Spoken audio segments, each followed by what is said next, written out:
Hello and welcome to another Zoomin with Humans, and I've got the big boy here with us, one of the greatest of all time. Can sing, can dance, I suppose. I don't know. I've never seen him dance, but I reckon he probably could. Mr. Adam Harvey, triple threat. How are you, sir? I'm pretty good. I didn't realise that you'd been to that strip club and seen me pole dancing. Hey, bud, I learned a few things about you the other day. You're on Fox League.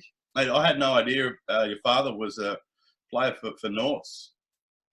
Yeah, that's right. All the Harveys came from Brisbane. They actually came from Crib Island, which was a suburb that bulldozed to build the Brisbane Airport. So yeah, that's where Brisbane Airport is now. So from there, Dad played for Norths, and yeah, he's got a lot of fond memories of his days playing rugby league up there. He wanted to make a career out of it, and unfortunately had a motorbike accident, and it cracked his kneecap in half. And back in those days, you know, they didn't have the technology they do now, so that was the end of his career. Was he a country music man as well? Yeah, loved his country music, and it's surprising how many of the rugby league players, especially a lot of the Queenslanders, that love their country music. So there's a common thread there. And as I mentioned the other night on the footy show, some of my fondest memories of been getting, you know, some of my football heroes up on stage to sing some country music with me. So that's they're memories I'll never forget. Yeah, Billy Slater, big country music fan. Cam Smith as well, and you know, you told the story about Troy Casadale and a few of those times with the boys as well.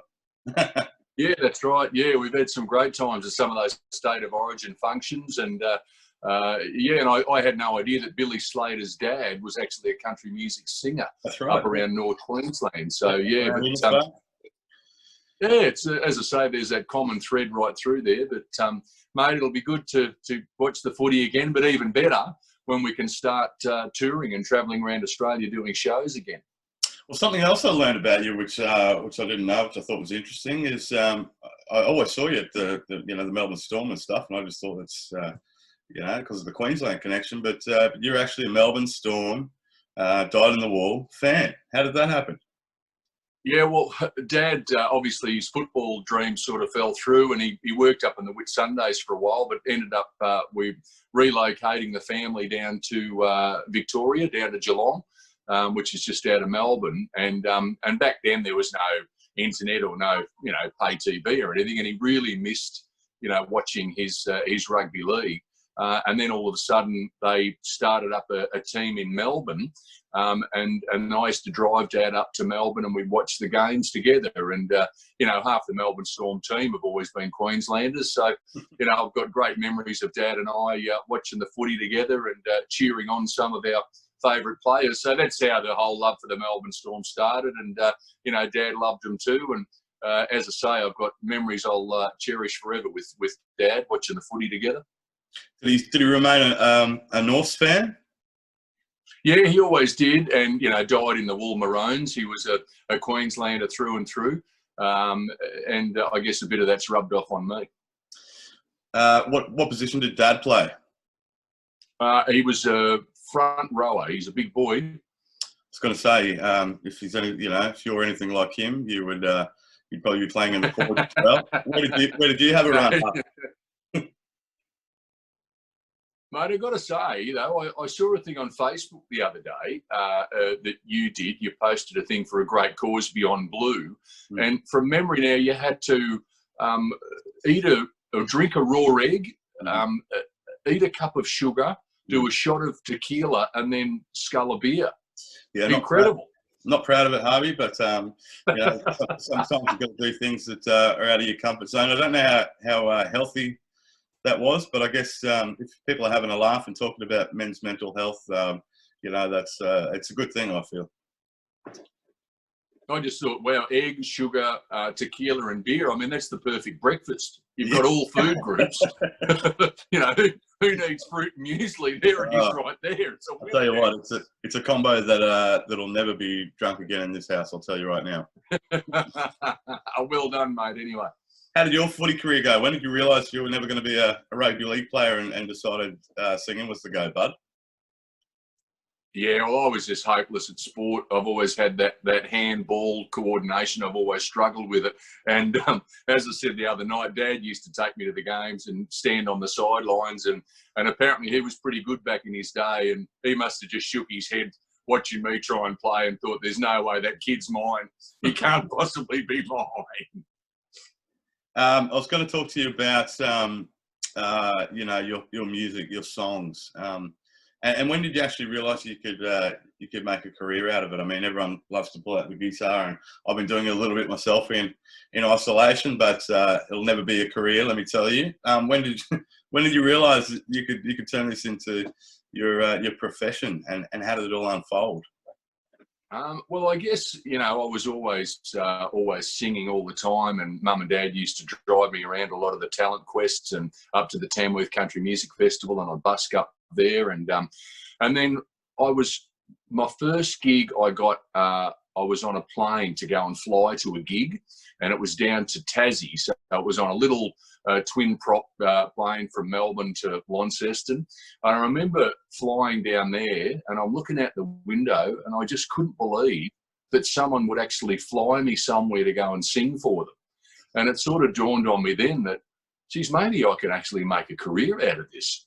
And so, you know, I started sort of getting more and more work, and got a lot of support act gigs on the road. Tanya Kernigan, Gina Jeffries, Casey Chambers, people like that. I was, you know, travelling with them and doing the support act before their shows.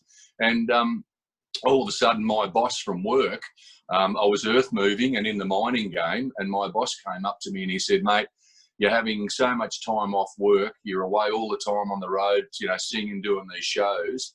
And he said, I'm going to give you some advice. You can only serve one master. And in that, he meant that you can't do several things not a half-baked, I think is a politer term to put it, but half, you know what I mean? And it's true. He said, if you're going to make something of your career, whether it's here working with me, earth moving, or whether it's chasing the music thing, you've got to make sure that's your focus. And it was really good advice, you know. And getting back to my dad, you know, one of his biggest regrets of his life was that, you know, he didn't get to try and, you know, chase that dream of actually making a career out of playing rugby league. So he always said to me, mate, you chase that music thing as far as it'll take you. And he said, don't end up like me. You know, you get up every morning and you go and work in an aluminium smelter and dread every day of it. So he said, you follow that singing thing as far as it'll take you. So yeah, I had some good advice from a few people, and I just got lucky, I guess, Dan. It's gonna be a tough one for you. Have you got a favourite song of someone else's, and have you got a favourite song of your own? Well, there's a song by Tom T. Hall. It's called Old Dogs and Watermelon Wine.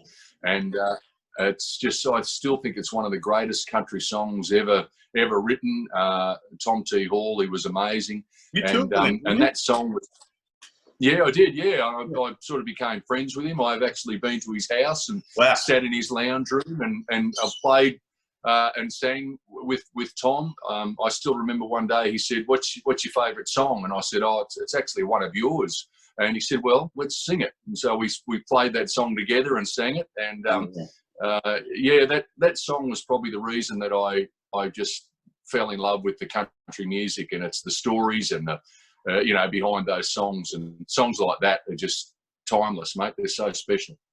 What about your own? What's one of the songs that you've written? Oh, gee, that's tough. I wrote a song for my old grandfather called "The Shake of a Hand," and then recently I wrote a song with Graham Connors. It was about my dad, actually, and I just love that song. I'm really proud of it. Graham loves the song too, so.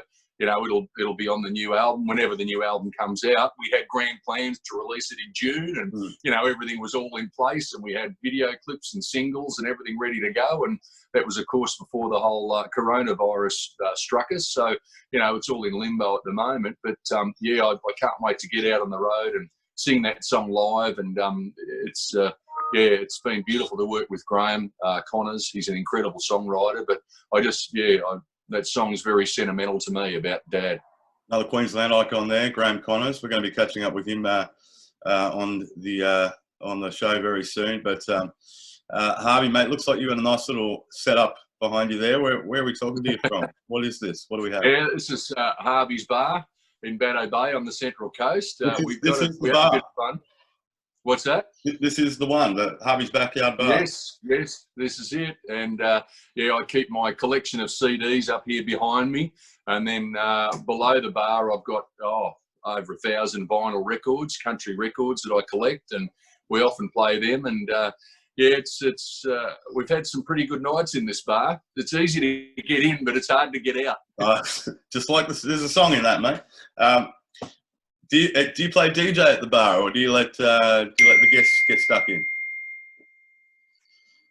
Yeah, I do the DJ thing, or often, people yell out requests or carry on, and we've had some pretty good nights in this bar. I think Troy Cassadaly sang in here, Kevin Bloody Wilson did a concert in here, Becky Cole has performed in here. There's been quite a few fun little concerts that we've had, so a lot of good memories, and yeah, it's always fun to get out here and congregate with your mates, or spend time with Kath and the kids and play a bit of pool or table tennis, or just spend a bit of time together. Absolutely. And speaking about spending time with the family, have you all been coping in isolation? Yeah, it's been tough. It's, you get so used to being on the go all the time, when you're touring and you're on planes every week and flying to different places every weekend, and then it just stops dead. And at first you think, oh, this is going to be a lovely break, and then you run out of jobs to do at home, and I've got the places never look better, and all of a sudden, a bit of boredom kicks in, and I've had a day or two where I've really struggled with that. But then you think about all the other people that can't attend funerals of families, or had weddings planned, or there's so many people that are so much worse off, and so you remind yourself of that, and try and make the most of your time at home. Write a few songs, try and do some exercise, spend time, as I said, with the family. And the only problem we've got is there's one member of the family who refuses to keep the 1.5 metre social distancing, and that's our Labrador puppy.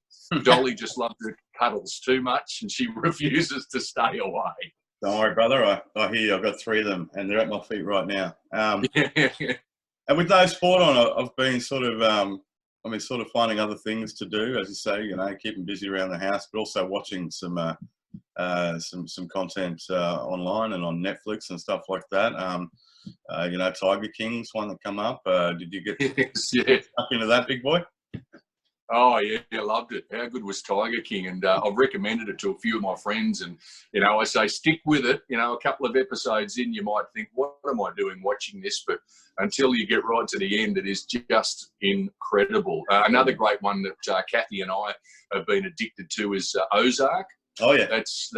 That's a really good series as well. But, yeah, it's certainly, the world's different. And, I know things are going to get better. I know when we come out of the back end of this, I really believe that the music industry is going to see a real boom. I think people are going to be, champing at the bit to get out and socialise and go to pubs and clubs and watch some live music. So, I think that the music industry in Australia, and I think, sorry, there's a plane going overhead somewhere. I hope it's not the cops looking for me.